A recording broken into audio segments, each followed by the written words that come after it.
Hey guys, so this is a video explaining how to start and how to manipulate your wire in order to follow your contour drawing.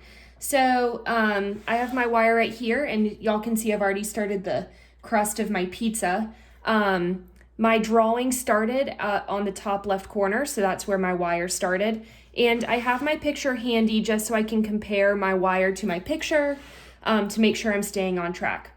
Now, one thing to remember about wire, this is kind of tricky. You kind of only get one shot at this, maybe two. That's because wire has a memory.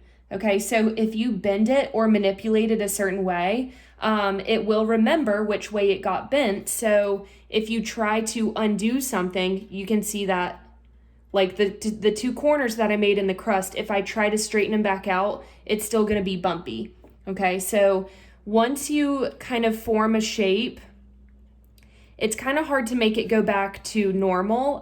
You just kind of have to roll with it and, manipulate it the way that you want it to go. But, it's also going to do its own thing sometimes as well because it has a memory. You want to make sure that you go nice and slow when you're outlining your drawing. That way, if you make a mistake, or the likeliness that you'll make a mistake is a lot lower. So now I'm on the little spiral part of the crust. I'm trying to make it look three-dimensional as if I was looking at it from the side. And making a spiral is pretty simple. All you need to do is take your fingers, and I kind of pinch with my thumb and my index finger, and then I twist the wire around like this. Okay, and I twist it around. And if you wanted it to keep going, then all you do is just you keep turning the wire, you keep feeding it, and you keep pinching with your finger and your thumb. Now, I only wanted it to go twice, so I'm ready to go ahead and make the coil that's going to represent the space between the crust and the cheese and the sauce. All right, and making a coil is really easy. All you need is something cylindrical. I'm using a paintbrush, but you could also use like a pencil or a Sharpie, or you can use, like, if you want a really big coil, then use something that's thicker. But if you want like a really skinny coil, then you're gonna use something that's thinner. So to make a coil, all you need to do is wrap your wire around your cylindrical object.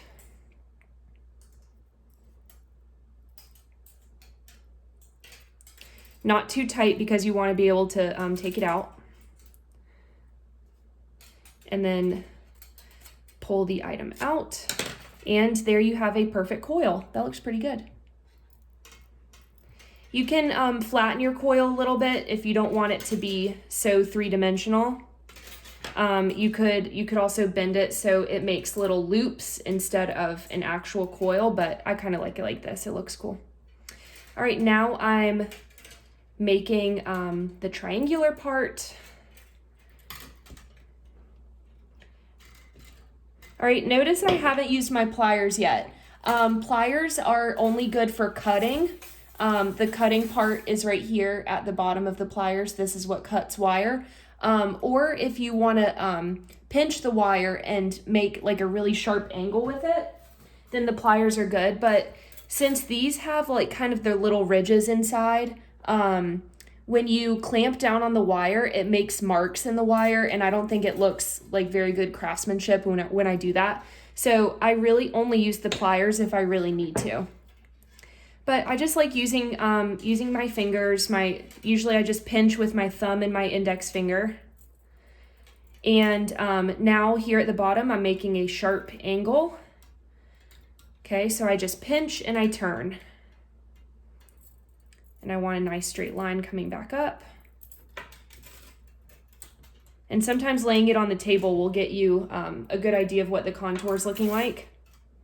Yeah, I want that to be more triangular. There we go. All right, that looks pretty good. And now I still have a lot of wire to make my pepperonis.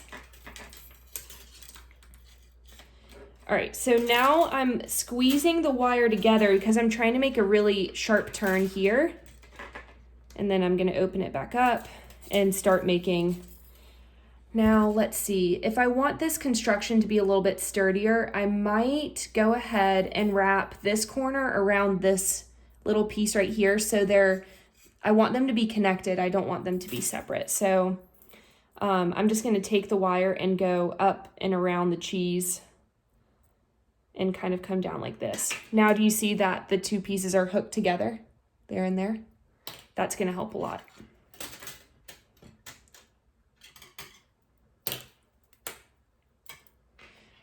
Another thing to think about, please be careful of the other end. It's really sharp and you don't want to like be working around anybody so you poke them in the eye, right? Or you don't want to poke yourself in the eye either. Please be careful.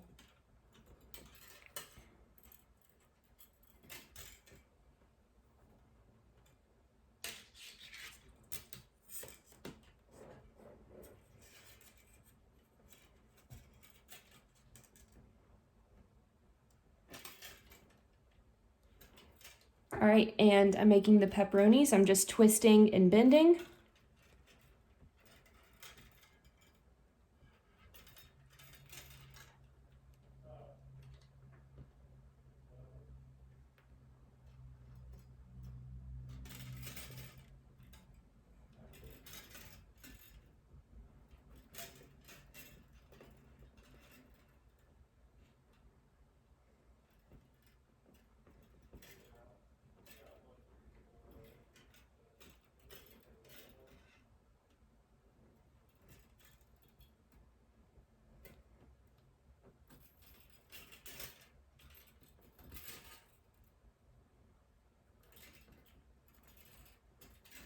All right, perfect. I just had enough room to make one small pepperoni there at the bottom.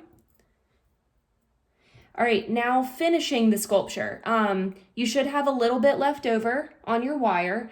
And what you want to do is you want to go ahead and twist the end of the wire to whatever is closest to it, which would be the right edge of my slice of pizza right here. So this might be a good time to get your pliers out if you don't have a lot to work with. But what I want to do is pinch the end of this wire and twist it tightly around the other part of the sculpture. That way it's nice and secure.